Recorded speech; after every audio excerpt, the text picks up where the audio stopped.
Hello, ladies and gentlemen. This is Eddie Marcus again, spokesman and advocate for basic human rights for all people. This is a peculiar message. When I look in the mirror, I see a man who happens to be black. When I see others, I see humankind. It doesn't matter whether they're white, whether they're black, whether they're male or female, or whether they're other ethnicities, Asian, Orientals, Mexicans, whatever. I see human beings. But when I do my research and see what people say about themselves and one another, I hear that black people say that white people are devils. I hear that white people say that black people are devils. I hear men say that women are devils and women say that men are devils.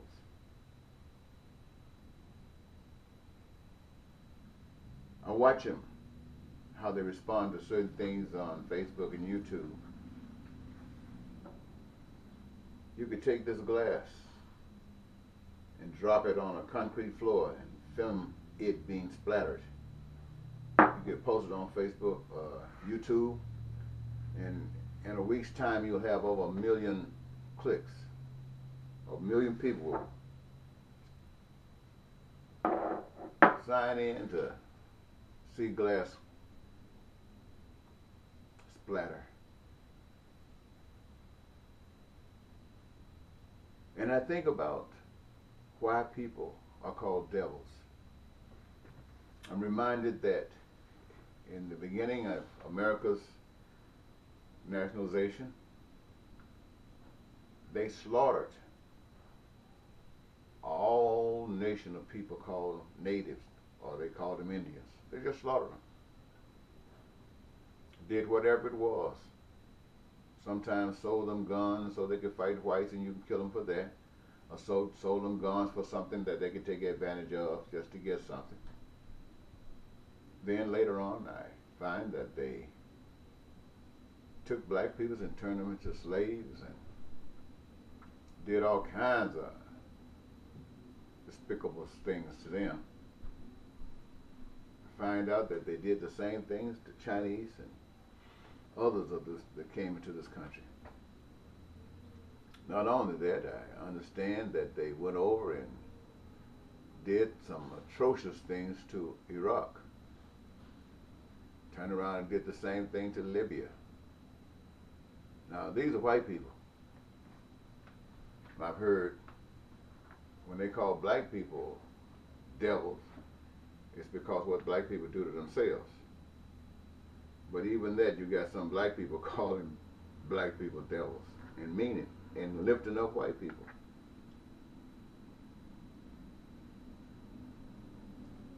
Yes, these are some peculiar people.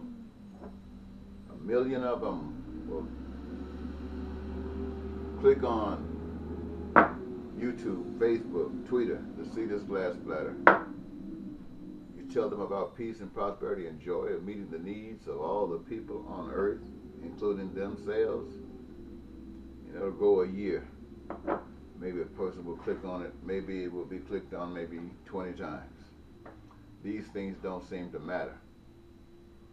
And when I look at the earth being a gift to humankind, when I look at and understand the talents that each individual has as a gift to humankind, and when I see that they sell it all for selfishness and a piece of money, which seems to be the tool of the devil,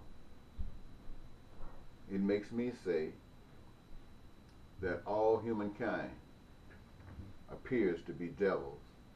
There are some out here that's not. But for the most part, they're all devils. And the evidence is in what they are planning to do soon.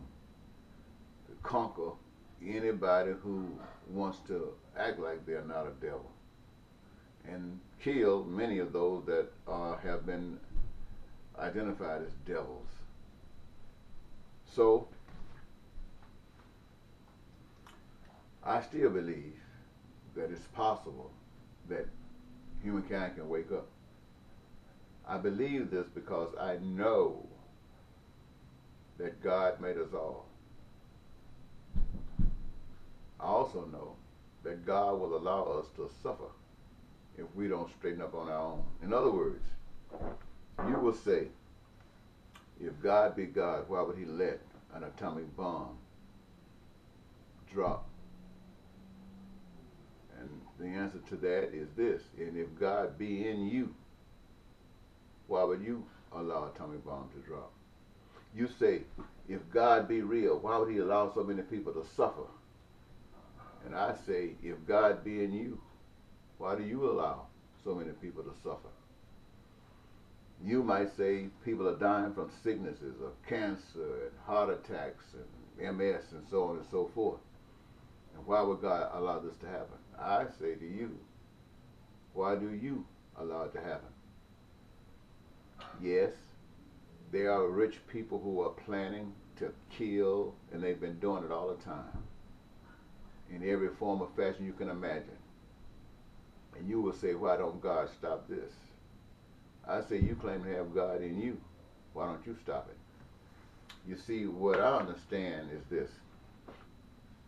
Just like a mother and a father who love their children will open the doors and allow them to leave to go out into the world on their own, willing to do whatever is required that they can do to help them have a wonderful life. But the bottom line is on the choices that those children make. Those children make choices that are wonderful, they receive wonderfulness. If they make choices that are not, then they receive that. And there's nothing that the parent can do about it except try to take them out of that environment if the kid would agree, and it's possible. But that's not possible because the kid will always return. And so if you want to come out of the hell, you have to walk out. Nobody take you out. You walk out. You walk out because you don't want to be there. And if you're not a devil, you stop acting like a devil. A devil gives a hoot about themselves only. A God spirit person cares about all human life. And so when I see white people, black people, men, women, old folks, and children, I see children of God led by a demonic spirit that I've committed my life. Look at me, ladies and gentlemen. You don't even know me. But I used to look in the mirror and I saw a wonderful, attractive young man. And when I look in the mirror now, I see a wonderful old man. What it would have been like to live amongst you, with you, when we were all at peace, when we were all prosperous, when we were all joyous. It's just a fascination that you will not allow to be. And I don't really think I deserve to live in this world. I really don't. Every time I say this, it looks like something comes and gives me a little jerk to say, okay, this might be your moment, just to see what I'm going to say. I don't want you to think that I don't like living. This is the only living I know since I've been in this body. I might have lived sometime before, and I might live sometime afterwards. Only living I know is right now. And it means a lot to me, but not living in hell. And that, my friends, is what I see here, is hell. So I'm asking you that reconsider your lives. It might be better for us all. Bye-bye.